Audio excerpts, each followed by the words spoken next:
Invisible zip എങ്ങനെ വെക്കാൻ നോക്കട്ടെ. കഴുത്ത് നിന്നും താഴോട്ടേക്ക് 10 ഇഞ്ച് മാർക്ക് ചെയ്ത് എത്ര വേണോ അത്ര എടുക്കാം കേട്ടോ. എന്നിട്ട് നടുക്കൊന്ന് മാർക്ക് ചെയ്തിട്ട് ഒന്ന് കട്ട് ചെയ്തെടുക്കാം കേട്ടോ.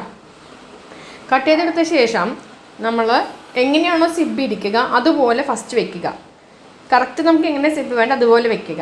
എന്നിട്ട് സിബ് തുറക്കുക. അപ്പം നമ്മൾ കുറച്ച് കൂടി തന്നെ നമ്മൾ ഓപ്പൺ ആക്കി വെച്ചിട്ട്, അതായത് നമ്മൾ ആ മാർക്ക് ചെയ്ത് നിന്ന് കുറച്ചുകൂടെ കൂടുതൽ നമ്മൾ ഓപ്പൺ ചെയ്ത് വെച്ച ശേഷം ഈ സിബിനെ കണ്ടോ ഇങ്ങനെ തിരിച്ചിട്ട് ഇതുവരെ അടിക്കുക. 2 സൈഡും വെച്ച് നമ്മളിങ്ങനെ തിരിച്ചിട്ട് ഒന്ന് മറിച്ചിട്ടുണ്ട്, ആ ഒരു സിബിൻ്റെ വശം മറിച്ചിട്ടിട്ട് ജസ്റ്റ് ഇതുപോലെ അങ്ങ് അടിച്ചെടുക്കുക കേട്ടോ. അപ്പോൾ നമ്മൾ ആ ഒരു പോയിന്റിൽ നിന്നും പോയിന്റ് വരെ നമ്മളത് ഇതുപോലെ അങ്ങ് അടിക്കുക. അത് കണ്ടതേ. അതിന് ശേഷം നമുക്ക് സിബ് ഇങ്ങനെ നമ്മൾ ഫുള്ളായിട്ട് അങ്ങ് ക്ലോസ് ചെയ്യാം.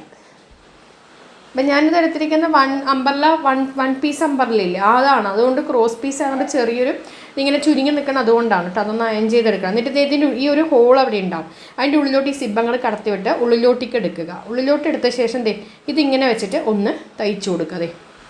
കണ്ടോ, ഒരു 1/4 ഇഞ്ചിൽ നമ്മുടെ ആ ഓപ്പണായ ഭാഗം ഒന്ന് ക്ലോസ് ചെയ്തിട്ട് ഒന്ന് ചെയ്തെടുത്തിട്ടുണ്ട്. കണ്ടോ, അപ്പോൾ നമ്മുടെ സിബ് റെഡി ആയിട്ടുണ്ട്. അടിപൊളിയായിട്ട് സിബ് നമുക്കിത് കണ്ടല്ലോ നല്ല രീതിയിൽ നമുക്ക് വെക്കാനായിട്ട് സാധിക്കും.